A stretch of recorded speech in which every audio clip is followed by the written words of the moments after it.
E do ponto de vista histórico, Petit, como que você pode dizer para nós em que momento, de fato, a planta ela se torna um objeto de preconceito e como que você refuta essa ideia, esse lugar que a planta foi colocada, de que não deveria ser assim? Como que você refuta essa ideia do preconceito em relação à planta?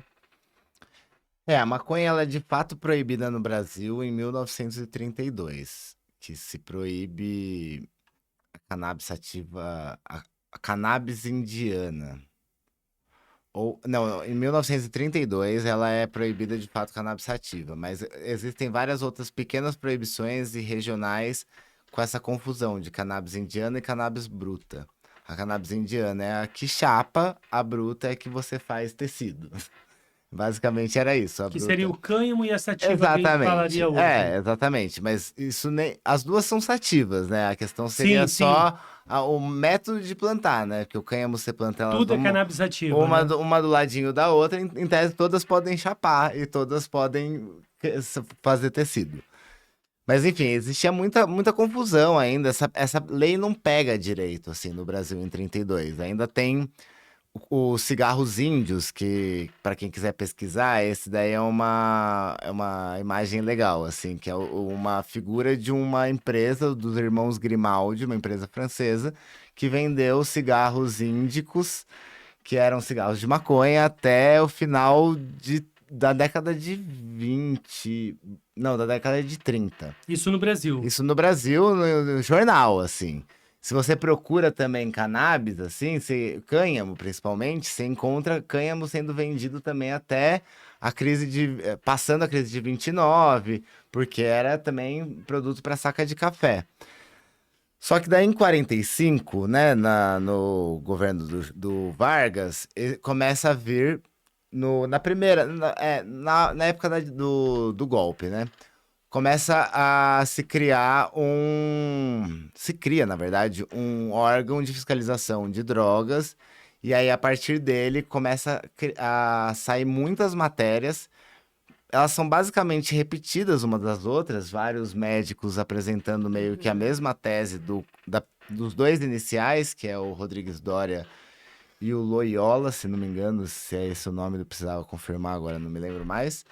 Mas são os dois textos inaugurais e aí vão vindo vários textos derivados e o governo lança um, uma enciclopédia de estudos sobre maconha e todas muito enviesadas, assim. E é muito louco, porque assim, você pega uma descrição muito bem feita por vários deles, só que daí a conclusão ela é completamente avesso do que ele tá explicando. Então, vai lá o Rodrigues Doria do lado de uma comunidade ribeirinha ali no Rio São Francisco. Ele explica que ele é E, bom, mas no final ele fala. não, ele acompanha lá, aí ele fala assim, eles vão lá, fazem uso, aí eles começam a dar risada, depois eles comem muito, aí eles dormem, têm sonhos eróticos, portanto eles ficam violentos.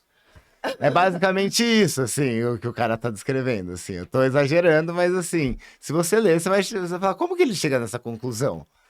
E a partir disso, o jornal, aí vem a mídia, e ela começa a colocar muitas matérias do As fake tipo... news, né? Fake news também. Exato. A gente que trabalha com drogas, a gente tá acostumado com fake news há muito tempo. As fake news já começam Mas daí. é... E assim, sempre imagens de pessoas negras fazendo uso, quase animalizando as pessoas. A droga que te deixa, te faz virar um animal, a droga que te deixa violento.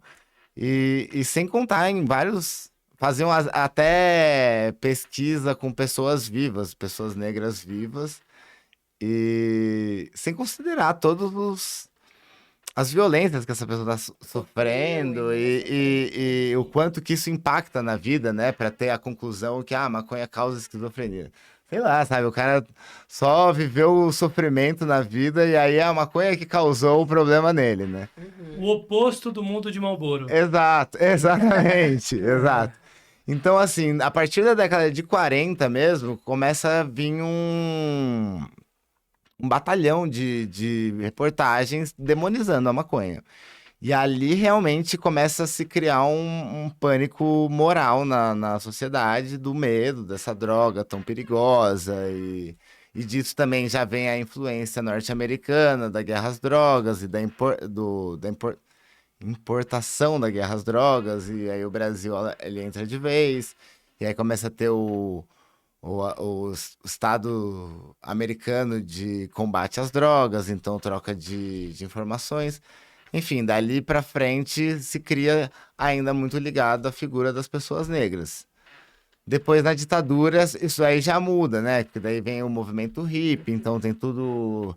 Aí é o jovem branco subversivo. E os jovens negros ainda. Só que daí começa a transformar, né? O problema não é a pessoa que usa, é a pessoa que vende. E chega em 2006 com a tentativa de uma nova lei de drogas que fosse, em tese, melhorar, só que na verdade ela piorou, né? Porque daí deixava na mão do policial decidir quem que é traficante, quem que é usuário. E numa sociedade que existe racismo estrutural, a gente vai entender sempre o Sim. traficante como aquela pessoa negra. E aí vem Então você. encarceramento em massa, e aí Exato, começa vem, toda essa vem um problemática genocídio também. da juventude e é isso, a gente chega nesse patamar onde a gente está hoje que está se descriminalizando, mas ainda não se pensa, pelo menos no Brasil, eu não vejo nenhuma iniciativa que pense num tipo de reparação, porque se a gente for pensar uma legalização hoje sem reparar, a gente vai estar legalizando o privilégio como a gente sempre fez na história da maconha no Brasil.